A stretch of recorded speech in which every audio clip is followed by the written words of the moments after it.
habitará em vós. Ou seja, Jesus estava dizendo, melhor do que me terem andando com vocês é me terem vivendo em vocês. Mas isso vai implicar numa perda de fisicalidade, de toque, de visibilidade, de sensorialidade. Vocês vão ter que me experimentar pela fé do coração, na consciência, nos segredos da alma, nos discernimentos que não podem ser percebidos olhando para uma torre. Vocês vão ter que olhar para dentro de vocês. Isso aconteceu e nos primeiros 8 anos, mais ou menos, eles ficaram como que chocando aquelas esperanças em Jerusalém, onde o Pentecoste aconteceu. Iniciou-se um processo meio acomodatício da parte deles. Aí Atos dos Apóstolos, no capítulo 8, nos diz que, em razão da morte de Estevão, que foi massacrado às portas de Jerusalém, começou uma grande perseguição, porque até o judaísmo tinha deixado-os mais ou menos em paz depois daquelas primeiras prisões e execuções, logo nos meses posteriores a Jesus ter sido assunto aos céus. Devagar, muitos sacerdotes começaram a obedecer à fé, muita gente começou a ver que eles não matavam criancinhas, que não eram loucos, e eles começaram a gozar, como diz Atos 2, até o capítulo 4, de grande simpatia do povo. E aquela simpatia os agasalhou, até que a veemência da pregação de Estevão suscitou uma resposta, e nesse período já estava presente no processo histórico um cara chamado Saulo, que era ainda bem jovenzinho, por volta de 30 anos de idade, fanático religioso da seita dos fariseus, e que tomara para si a responsabilidade e o privilégio dogmático de acabar com aquela seita dos nazarenos, que era um absurdo que Israel convivesse com um grupo que dizia que o Messias tinha vindo e que era aquele que morrera como um maldito, sendo executado na cruz. Para ele, aquela blasfêmia tinha que ser eliminada. Paulo estava junto com o movimento que suscitava agora aquela nova onda de perseguição. Pois bem, Atos 8 nos diz que foi por causa daquela perseguição que os discípulos foram espalhados pela Judéia, pela Samaria, e depois alguns deles, diz lá o capítulo 11 de Atos, que chegaram até a Antioquia da Síria e começaram a pregar, depois foram mais adiante.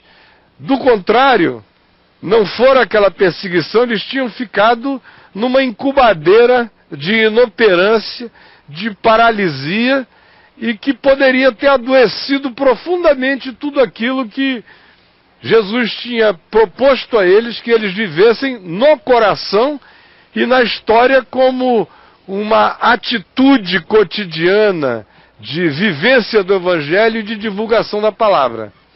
A palavra grega usada em Atos 8, inclusive, os discípulos foram semeados.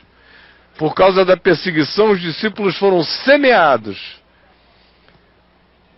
Muito obrigado pela bebida bonita que você me mandou ontem à noite, viu? Depois eu quero te dar um beijo. Os discípulos foram semeados por toda a Judéia e Samaria. E foi dali que começou a haver esse prosseguimento. No capítulo 9 de Atos, já quase 10 anos depois de Jesus ter sido assunto aos céus, acontece aquela conversão dramática de Paulo, e com Paulo aquela reviravolta na direção de desencastelarem-se e olharem para o mundo, olharem para a terra, olharem para o que eles consideravam o universo percebido. E Paulo é o grande levantador desse espírito que dá intensidade ao que Jesus propusera, e ele mesmo, sem pedir autorização de Jerusalém, começa a pregar por toda parte. Aí outros vão se animando. Aí vocês veem que depois de Paulo passar 3 anos na Arábia, meditando sozinho e refletindo sobre o que acontecera a ele, internalizando o que ele próprio aprendera do Evangelho através de alguns irmãos como Ananias e outros, é que ele sai e começa a pregar. Primeiro ele vai a Antioquia, onde há uma igreja formada com uma pluralidade de presenças humanas bem significativas. Gente com consciência histórica densa sobre o Evangelho e pessoas de nacionalidades diferentes. E é ali que Paulo e Barnabé são separados e enviados para iniciar a pregação do Evangelho fora das fronteiras imediatas do judaísmo, e sem ser em aramaico ou em hebraico, mas agora já em grego, que era a língua falada em toda essa região aqui, que era a Ásia Menor, compreendida no mundo inteiro, muito mais do que o latim dos romanos. Os próprios romanos se serviam para a comunicação universal do grego, que era o inglês, era o esperanto da época. Então, Paulo vai com Barnabé e inicia-se aquele processo de plantar igrejas. Algumas delas nós vamos visitar, os lugares, Corinto, Filipos. Nós vamos passar por alguns desses lugares. Esse movimento de Paulo vai animando a pregação. Com esse ânimo da pregação surgem também os animados sem evangelho, que sempre existiram. Foram aqueles que disseram, poxa, Jesus é um negócio legal. Como o Simão de Samaria, que a gente lê acerca dele também em Atos 8, que disse, que coisa impressionante, esses homens botam a mão na cabeça das pessoas, elas recebem esse Espírito Santo, falam nessas línguas estranhas e profetizam. Eu quero esse poder também, perguntou a Pedro, quanto custa? Simão de Samaria é um exemplo do que veio a acontecer também paralelamente naqueles dias. Foram dias em que o Evangelho começou a ser pregado fora, mas também foram dias em que falsas interpretações do Evangelho começaram também a ser igualmente anunciadas. Então o que aconteceu? Quando o Evangelho foi encontrando a filosofia e as filosofias gregas aqui na Ásia Menor, ou seja, aqui na Turquia, o Evangelho encontrou, por exemplo, o gnosticismo. Aí o gnosticismo, que era uma filosofia grega dualista, que tinha várias versões, eu não vou me dar o tempo aqui agora de falar sobre elas todas, mas era uma filosofia dicotômica, que o aplicativo mais popularizado dela, junto aos que estavam começando a se tornar cristãos, era dizer, olha, você pode ser cristão e não precisa mudar de vida. Você pode se converter ao Evangelho e não precisa alterar seu comportamento, porque o que você faz aqui do lado de fora é o corpo fazendo. E o Evangelho é uma coisa do Espírito. Então você pode ir para o prostíbulo e depois ora.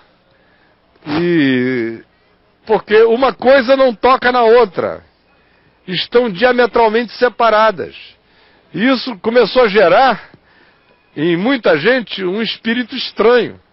Um outro evangelho começou a chegar que não era já o evangelho de Jesus. A mesma coisa a gente vai ver depois, quando nós formos falar dos nicolaítas, quando a gente for falar de outros grupos assim, mais dentro já, de amanhã e depois de amanhã em diante. Houve uma proliferação de pregadores, de falsos apóstolos. Quase todas as cartas de Paulo são respostas de Paulo também a essas influências que iam chegando nesses pequenos grupos que estavam surgindo, igrejas em casas, nesses ambientes, e que eram frequentemente atazanadas e perturbadas por esses indivíduos que anunciavam outra coisa. E quando Paulo escreve aos Colossenses, a gente vai estar lá nas proximidades, a preocupação dele era dissolver essa compreensão. A mesma coisa quando ele escreve a carta dele aos Filipenses, tem uma boa parte dela concentrada aos judeus que queriam judaizar os novos cristãos do mundo pagão, mas também tem mensagem que recai sobre essa